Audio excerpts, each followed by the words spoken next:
It's one of the great rags to riches stories in Canadian history.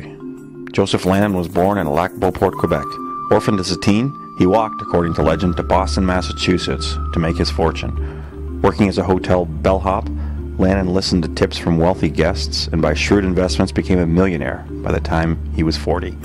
He bought the Boston Red Sox Major League Baseball team for $200,000 in 1914 and signed a young pitcher named Babe Ruth, who was also an orphan, to his first pro contract. I mean, at the time they didn't know who Babe Ruth was going to be. I mean, he knew he was a fantastic player, and he was a pitcher to begin with when he came to the Red Sox. Then he became a hitter later in his days.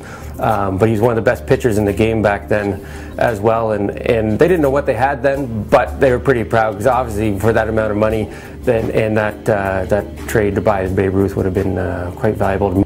In 1916, he sold the team to Harry Frazee for $675,000. Lannin was quoted say he loved baseball. He didn't want to get it in all the political and backroom, boardroom stuff with owning a ball team. He just wanted to, he loved the sport and he wanted to watch the sport.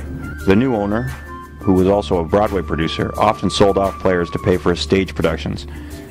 In 1919, as legend would have it, he sold Babe Ruth to the New York Yankees to pay for a production of No No Nanette. But it's just as likely he needed the money to pay off his debt to Lannin from the team sale. Lannin was inducted into the Canadian Baseball Hall of Fame in 2004. People came to the ceremony and had no idea who he was.